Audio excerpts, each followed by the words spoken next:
everyone, I'm Sudeepthi Dondapati. We are in another session, that is TCS Verbal Ability Model Questions Part 2. So yesterday, what did we discuss? We discussed a few questions that were asked in previous exams. So they are focused on jumbled sentences or jumbled patterns, and then some questions were on prepositions, or that is error identifying the error part, and then you have to choose the option which has that error part in the given options. So today, what are we going to do? We are going to continue with some more questions so that you will get a hands-on practice on these questions, verbal ability questions. If you understand the pattern and formalities of these questions, when I say formalities, we are going to deal with the differences between formal and informal language expressions as well, right? And then, if you understand the rules, if you understand the key points of every question that we are dealing, then it will be easier for you to handle any other similar questions that are asked. See, this rule is very similar, and then the question or concept or the idea or the notion will be different. That's all. And you can really apply this kind of strategy or rule, what you're doing here right now, to any other questions, right? So with that introduction, let's get started. Now, question number 11. Which of the following sentences uses formal language? Now, what is this question? Is it about this verbal ability? Yes. Is it about this error identification? Not really. Is it about jumbled order? No, but it is about, understanding some differences, some kind of distinction between these two concepts. What are these two concepts? Formal and informal. Now, if you ask me, ma'am, English itself is not, is not some other language. We do make and record every idea in English. So, but then what is this formality and informality? Yes, when I say, hi students, then what I'm saying is I'm not very formal here. When I say, hello students, when I utter this sentence or this word, hello, this shows formality. When I say, please give it, this is informal. When I say, please submit it or please offer it, okay? So, this is formal. When I say, yes, I got it, this is informal. But when I say, I have received it, this is formal. Do you understand? I say, I don't look at that at all. I'm not going to give any importance. This is informal. When I say, I'm going to disregard this notion, I'm going to undermine this concept. When I say, I'm going to ignore it, these are examples of your formal language. Now, this concept is very much in use. This concept is very much in use, especially in academic settings, academic write-ups, academic presentations. So you should be aware of formal and informal language without any escape. So now if you can see the question, what is that really you feel is formal? And what is that you really feel, which are, the options given, there are 3 options, and one of it will definitely be formalistic, expression, right? The rest, one among these options will be definitely formal, and the rest will be informal. Now, we say numerous research methods were considered for the study of numerous research methods were considered for the study. Now, what do you think about this expression? Do you think it is formal or informal? Numerous. Instead of using the word many, you can use the word many as well, right? So, many research methods. Instead, this particular sentence is made of one formal expression, that is numerous research were considered. Instead of saying were taken for the research study, the word used here is were considered. These methods were considered. Now, I'll declare the answer a little later, but until then, we will look at the other sentences. Let's see another sentence. It was raining cats and dogs. And what's this? Raining cats and dogs. Raining cats and dogs is like it's continuously pouring. It's continuously pouring, right? You will have to understand this as an idiomatic expression. Okay, idiom, right? Idioms or idiomatic expression. So now definitely you have to understand that in any formal write-up, you will not very much use idioms there. Right? Usually you try to sound try to sound academic. So not many jargons. Remember, jargons, idioms, phrasal verbs. Okay, some kind of proverbs, informal proverbs won't be, or they are not used in any formal setup. So that is a big clue for you, right? So this will not be the right option. Next, she uses loads of examples in the class. So she uses loads of examples. What's wrong here? There's nothing wrong here. Loads, several. You can make use.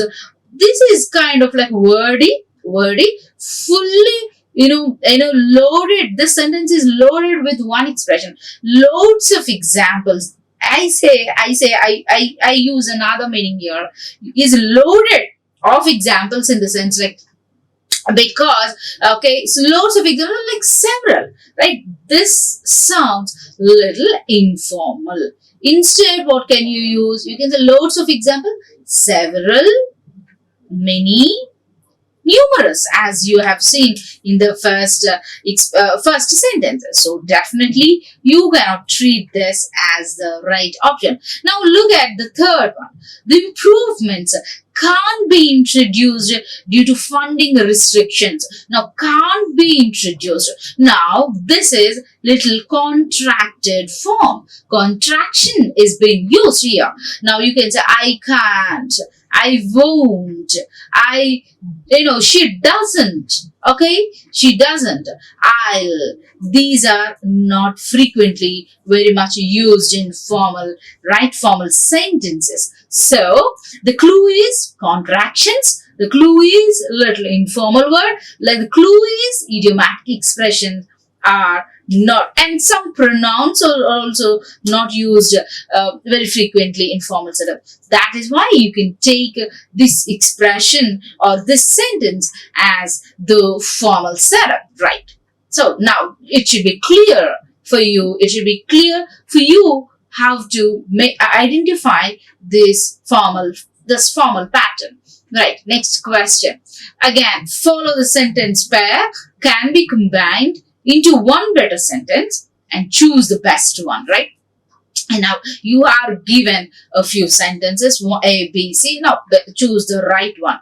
Now what's the question? I completed the assignment. I submitted the assignment. I completed the assignment. I submitted the assignment. Now what am I saying? If a student says it, madam, I completed the assignment and I submitted it. It's like, don't you think there are two parts here?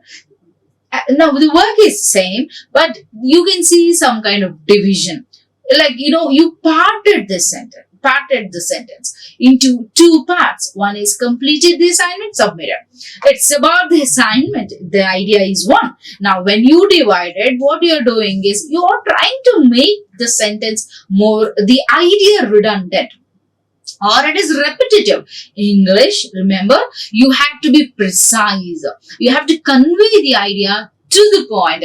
Don't beat around the bush. So when you have such rules and formalities in your mind, you will not convey the same sentence in different ways. When I say, today I had my breakfast. I finished my breakfast. And then also I had my breakfast so well today. I had I finished my breakfast. So you've been reiterating the idea, okay, in different ways, but the idea is same. So I completed the assignment and instead bridge into one single idea. Okay, so this removal of punctuation, this removal of full stop is possible when you combine the sentence instead. Now, what are the sentences? I completed but submitted the assignment. I completed. Why do you use this contradictory word? Linker, which is a linker, which is a contradictory word, which is a connective. Now, when do you use but? Let me give you an example. I have, a very good day and I spent most of my time, enjoying, watching, listening to several things. And, I had, my food and I enjoyed delicious. I enjoyed, superb, menu and then, watching the menu and ordered that. Finally, I enjoyed my food. I did that, but let me tell you, I have another bad experience. But is, that is, little word, though it's a small word, it conveys. It is taking this U-turn. Until then, it is very smooth. When suddenly you say, but, let me tell you. However, but, even though, although, nonetheless, nevertheless, these are used in order to take some kind of diversion, right? You give a pause and try to bring in some other diverse contradictory idea, right? So usually you don't start or you do not bring in this expression. When I completed, I submitted. What is the use of but here? No contradiction in, is seen here. I completed the assignment and submitted it. Option B, I completed it and submitted it. This is very well possible. Let me come back to it a little later. Third one, I completed the assignment. However, I submitted. The same idea. I completed it. And what is the use of the expression however? I told you, remember, but and however, both are linkers, both are connectives, both explain contradictory ideas. But here there is no contradiction. As you can see, you completed it and you submitted. What is so different that you want to bring in this word here? So you can avoid this sentence as well. And finally, you can go with the expression or with the sentence, I completed the assignment and submitted it. So I finished it and submitted. You can go with the option B. And then another expression, although I completed, I submitted the assignment. So, even though they are not necessary because the idea is not contradictory. Right? Now, another question. You're going to read a text, parts of the two sentences. You have to bridge in the complete paragraph with the sentences. As usual, A to C, the most appropriate to complete the sentence. Okay, what are the gaps? 1, 2. Now look at the expression. This particular question has been asked in many places. I mean, earlier when we did in other session, the same questions have been dealt with. Right? You're going to read a text. Now what are you going to? You have to read the paragraph and then you have to choose appropriate words or sentences or phrases to fill in the blanks given there. Now see the question. In order to conduct clinical trials of medical treatments, scientists gather a huge amount of information of their patients. Now you can see the introductory line very well in the beginning of the paragraph. In order to conduct clinical trials of medical treatments, so scientists gather what? What are they doing? Gather what? A huge amount of information. Okay, and who are the target people of their patients? Now till here it is very clear, and from there you have to fill in the gap. Some researchers argue that medical research can be massively improved by a shift toward artificial intelligence. Now, dear students, understand the context. If you understand the meaning of the sentence or paragraph, it is very easy for you to pick up, fill in the gap. Even if there are no options, you can try to provide the suitable and appropriate options if you understand thoroughly the context given. Right? So you understood, like scientists gather a huge amount of data of their patients. Now, what is the possible expression you can really take in? Some researchers, now let me take you through the options.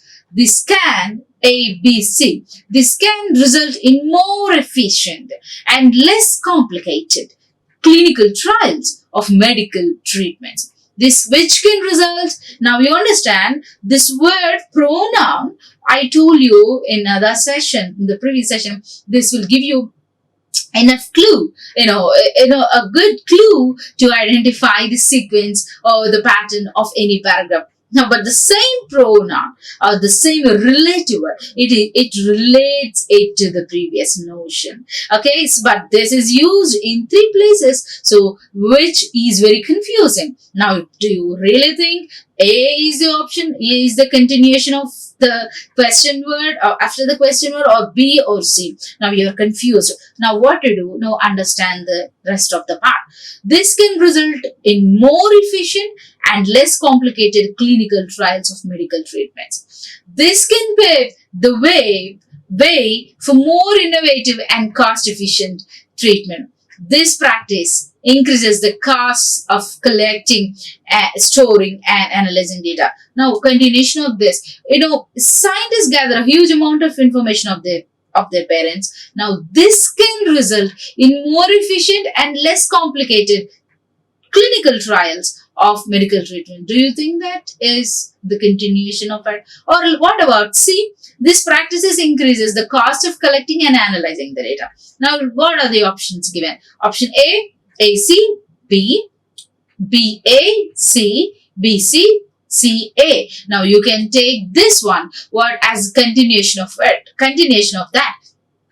Some researchers argue that medical research can be massively improved. Before that, the collection of data on humans or patients, and this will result in the cost of collecting and analyzing the data, and followed by what is that will really precede, okay, that which it precedes what this can result in more efficient, what can result massively improved by shift towards, you're talking about the use and the mechanism or the it's like advantage of this using artificial intelligence. So due to this, it can result in more efficient and less complicated clinical trials of medical treatments. The answer is very simple, D, where it says this increase, this will follow the first option, right? See, automatically, if you use human data, it will increase the cost of collecting and analyzing the data. But when you use this artificial intelligence, if you switch on to that, automatically it will be more efficient and less complicated clinical trial. Automatically, you don't have to invest more in collection of human data. So, and now what is eliminated? This can pave the way for innovative and cost efficient treatment.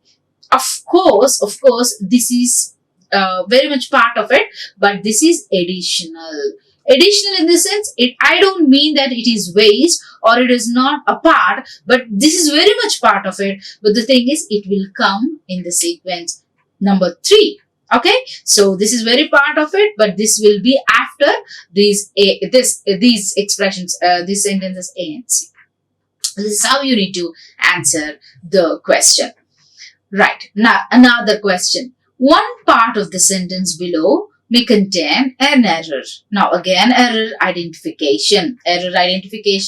Many times students, when we write English, we do make grammatical errors. We do make the sequence. Lot of time, what happens is cohesion. They are missing there. So that is why they want you to have a proper grip on this writing part. So mostly errors are very frequent, right? So you have to avoid that. Now, what is the error? Ria finally declined the proposal which she were eagerly waiting for.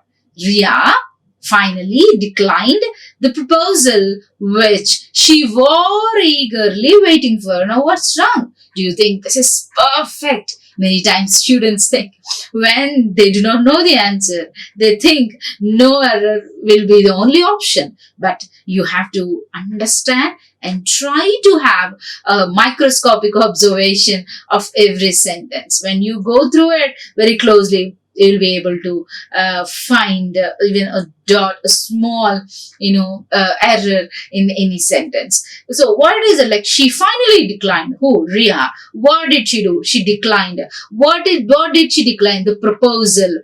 And then what about what? Which she eagerly waiting for. Now, do you really use was or what? Now, I give you the enough clue, the important clue, which you can really understand now.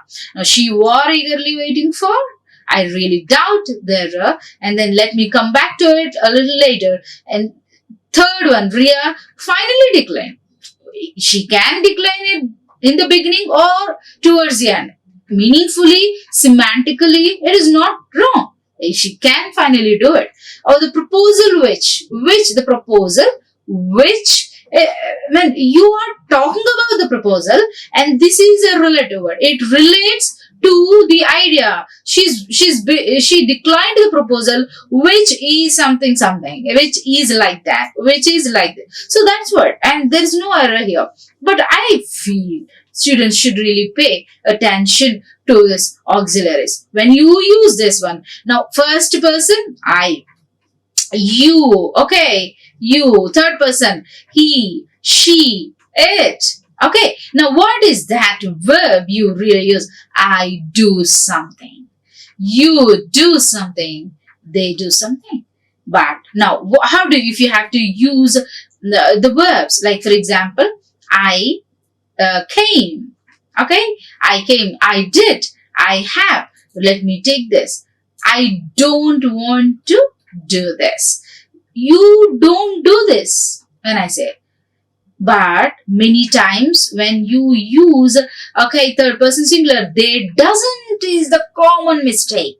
You should not use doesn't, but what do you have to use? They don't. Okay, they don't. Third person, he, she, it, they don't do it. It's not that they doesn't do it. And very frequently we will observe she, third person singular, she doesn't. She doesn't. But what do people? They use she don't, and it's a common error. It's an error. She don't is grammatically wrong, but what do you have? He doesn't do it. I don't do it. They don't do it. It's not like they doesn't do it or I doesn't do it. It's, remember, this is completely grammatically error, right? So, you have to be careful and in the same way, I was like that, you were like that, they were like that, I was, you were, they were, but not they was. Now, what is it she eagerly waiting for? She was eagerly. Okay, you have to take this singular auxiliary. Okay, verb. She auxiliary was will come in the place of were. They were eagerly waiting for, but not she were eagerly waiting for. So this sentence is wrong. Okay, you have to be careful when you make use of subject and verb agreement should be there. Next. Read the following passage. Again, you have to fill in the blank with the appropriate options. Now, what's the passage about? Experts warn that tourists should stay as far as possible from wild animals. They should stay away from wild animals. Now, because sometimes they really want, experts want, but they do not look violent, or you have to fill in, when compared to the big cats. But a 5-ton elephant can do really a serious damage. Now the options given: provoking A, B, angry, C, powerful, D, threatening. Now which do you think is most appropriate here in the given context? Now you can see experts warn that they warn Taurus should stay as far as possible. Now they do not look violent. This is really a good clue. What animals? They do not look violent. Now which do you think is possible? They do not look violent and provoking. What is the meaning of the word provoking? Don't provoke me to anger. When we say don't provoke me to anger, that is, don't stir up my anger, don't stimulate these bad feelings in my behavior. Stimulate, provoke, okay, don't stir up. Okay, don't stir. You try to stimulate something, you try to cause somebody to act in such a way, and this stimulus can be good or bad stimulus. If you think you are provoking is a little negative word, whereas it's like provoking means you raise something. Okay, you raise the patience, the bad, your the anger level of that person is raised. It's because you provoked him to something. So provoking is like you raise someone, you instigate them. Okay, you instigate them to do bad things. Now that means it's like you make someone do, especially with anger. Don't provoke me to anger. So obviously this is not needed here, because violent, we are talking about the quality of this particular animal or these animals, which they look very violent, and maybe the close common word you can use ferocious lion, ferocious animal. So here provoking is not right. Next, angry. Don't provoke me to anger, we say, because provoking is much related. Okay, so related with anger, you should not take this option as right. Provoking, angry, no, they are not related to it, because violence is to do with beyond another quality, angry, this quality. Powerful, violent and powerful, it is full of power, it can harm to any extent. So this is very near. Threatening is you receive some kind of bad warnings that something will happen to you. So obviously powerful is very near, like violent and powerful, you can do anything or it can do anything. So if this is possible. And blank B, where you can see when compared to the big cats, but a 5-ton which elephant can do serious damage. So 5-ton which elephant? Is it excited elephant? What is this excitement? Excitement is usually kind of positive, very good mood. When you are getting married, you are so excited. Okay, when you are getting a job, when you are going to join a company, you get so excited. When you are going to watch a movie, you get excited, right? So that is the sense here. But this is the negative context where you have to use. You're talking about this, you're talking about some damage. So obviously excitement is not part of it. Enraged. Now what is the meaning of the word enraged? In my anger, she's enraged by somebody's behavior. Enraged is extremely, displaying anger. As you're displaying anger. And what happens is you are extremely, you are annoyed, and it's, and completely you will be violent, enraged by that, by that situation. That means you are filled with anger and you are so, ferocious now. Now you are, in that mood, you may cause any damage. Usually, animals have that ferociousness, like they are very ferocious, and because they're enraged, that's why they're filled with power and bad sort of energy. So pacific is not relevant at all. At least a pacifying is bit relevant, but it is not relevant. Roaring, you roar it, you make such a loud sound before you attack someone. A roaring lion, we say, right? So you make such a loud sound before you pounce upon someone, before you attack someone. So obviously this is not related. Now you can go with the option enraged by that. Next, one part of the sentence below may contain an error. Identify the part, and again error identification. Okay, there's something wrong here. You have to identify. Now look at, whenever you do such expressions, questions, always try to look at the grammar, subject, verb, agreement, prepositions, articles,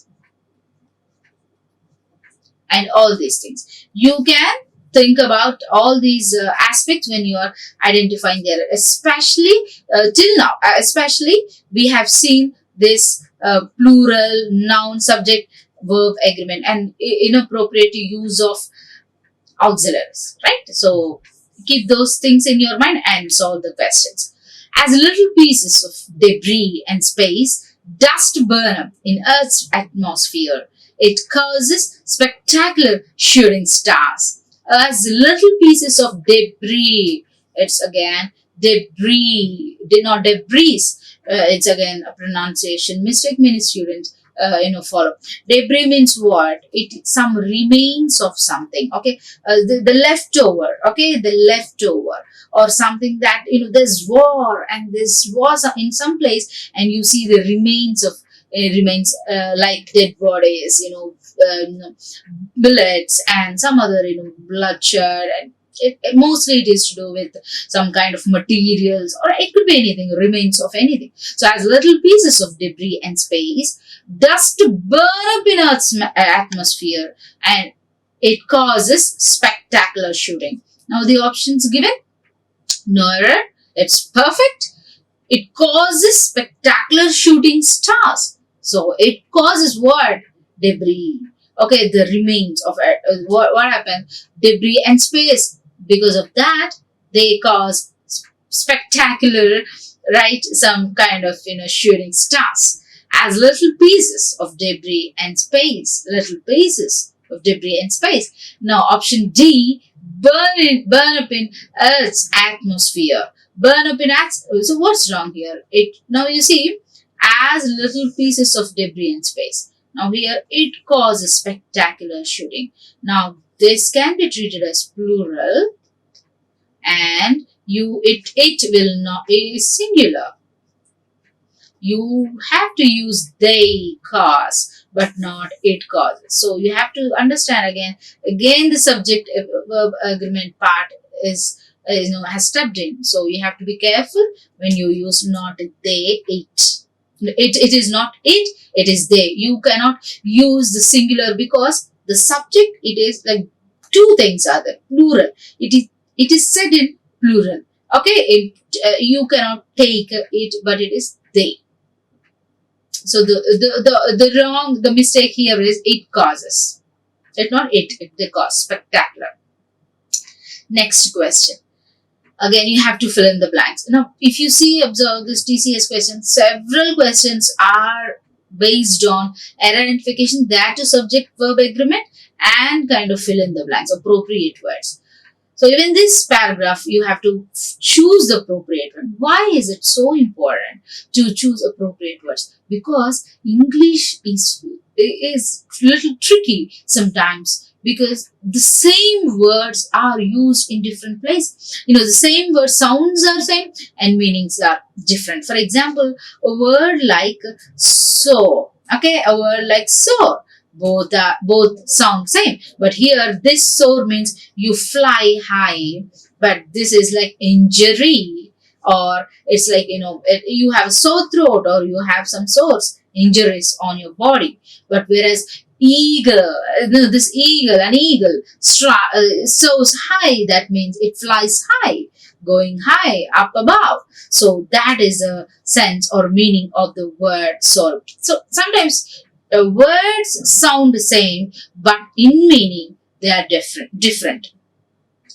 Now, come on, look at the passage. Sailing is fun, but it takes work and muscles to keep the sailboat moving. One will have to constantly, now we have to fill the gap, the weather and adjust the sails to turn off, to raise the mast and sails before you start enjoying the freedom of exploring new places in your sailboat. Now, what is the option? Just take 2-3 seconds to understand the passage. You have to do speed reading, my dear students. Do not sit with the paragraph for so long. You have to improve your reading, your pace in understanding, or the pace of reading your text should be very fast, because there won't be enough time for you to solve all of that. Mostly there will be only approximately 30 minutes for you to solve around 24 to 25 questions. One will have to constantly what? Let us look at the options given. One will have to constantly search or scrutinize or check. Now, search one has to, or one will have to constantly search for, you browse for it. Now, the words, remember, these scrutinize, check, scan, every word is to do with, groping for something, looking for something. Okay. So, the attempt or the action is same here, but the intensity of understanding, the intensity of checking, the intensity of looking for something is little different. That's why different words are used here. Search, scrutinize. Now, what do? So, search is little peripheral in meaning, like you search for something. When you scrutinize, what will happen? You are examining. You are looking thoroughly. Okay, you are looking thoroughly, or it's like you are looking like deeply. You are looking very attentively into something, or you are examining. You are evaluating there. Okay, so scrutinizing some papers, you say, right? So that is why scrutiny is very deep. Okay, little deeper than the searching. Next, check. You check something, but you do not go deep into it. Scan. When you scan, also you scan every word. But in scrutiny, what do is you check, examine very thoroughly. Okay, examination is done here. So there is this sort of competition between scrutinize and scan, because they are little. You can eliminate browse, or you can eliminate check, and you can eliminate this search also. But now you have to think about this scrutinize and scan thoroughly. Okay, so that is very important. Now you can go with the option scrutinize, because usually you examine so many things instead of scanning. Now, if you ask me, I'm scanning also. You scan, you identify, but in scrutiny, you check thoroughly again and again. You look for the evidence. So that is the difference here. Next, in blank, to attempt, effort, strive, endeavor. It takes a lot of attempt or effort or strive for. Now, attempt, what do? Now, if you understand the meaning, to attempt what? To raise the mast and sails. Now, what is the meaning of the word mast? Mast means, you see, when you sail, you find many sea equipments. You find many equipments. There is like some kind of like sailing equipments. You find many things. You have to move them, kind of pillars, sometimes related, some kind of blocks. You have to clear. You have to raise them. So, if you have to raise them, what do you have to do? Do you have to make trials, like given here, attempts, or you have to invest your effort? You have to keep your effort. You have to keep your efforts to do something. But to raise something, you keep on failing it. Keep on failing. So you do again and again. But what about the strive? You strive for it. You look for it. You aspire for it. Okay. You strive. You work hard. Okay. You look for. You aspire for. So you do all these things, but here working something, keeping that in action is a little different from striving for something. More than that, your zeal is more involved when you talk about strive. Endeavor means again your whatever you attempt, okay, whatever is your trial, endeavor, your effort, mostly that is. So here, when I say congratulate, may you be successful in your endeavors, we say, in your trials or in your whatever you do it, your attempts. Now, when you attempt, this is a verb here. When you attempt means usually you fail to raise some boat. Again, you do it. That is why you keep on doing it. This is very much, you can go with this word attempt and there, with scrutinize something. Right? Now, this should be very clear for you to use it, understand it. Next. Abdul, again, it's not about, trying to pick up the wrong one. But here, what you have to do is choose the appropriate one. Abdul is confident the scholarship. Now here, who is confident? Abdul. What is it? What is it about? He is confident. He is confident regarding scholarship. Now, do you use of winning or to win or in winning or for winning? Again, appropriate preposition should be used. Okay, so when do you use appropriate preposition? Of. Now, what is this of? When do you use of? Of has many contexts. When you are talking about the source of something, okay? So, example, it is made of something, you say. When you are talking about like belongingness or it belongs to someone, okay, that means this is a class of 90 students. This is a class of CSE department. This is class of, girls and boys.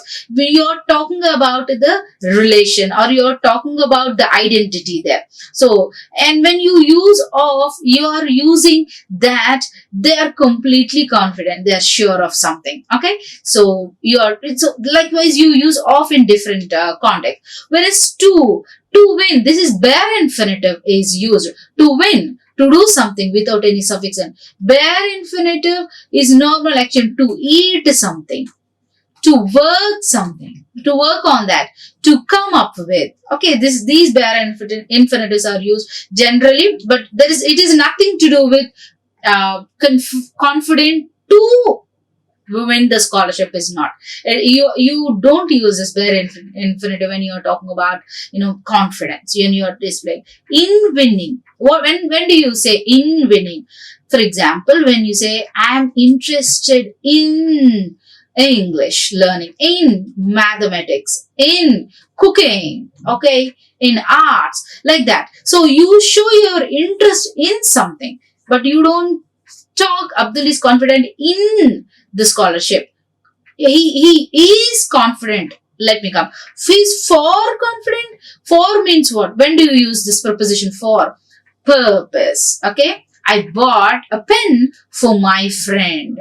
Okay. This is all. When you are talking about the cause, when you are talking about the purpose, you use I'm going to celebrate a birthday party for my son. Okay, for the purpose, for the cause, for him, for someone.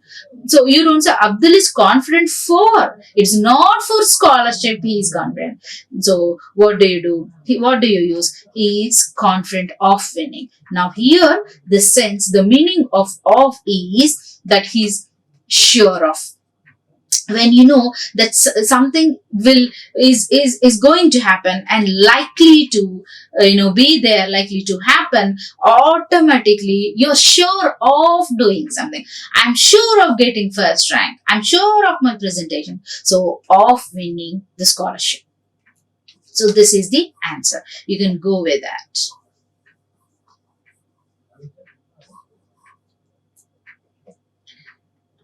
Right. So with these questions, we will end the session. In the next part, we will try to discuss other questions which are going to be on grammar and other random jumbled paragraphs. So hope you have understood some questions and the tips or the tricks or strategies that you have to employ and use it, administer when you are taking up this verbal ability exam. So thank you for watching. Like, share and subscribe. hit the bell icon for more updates.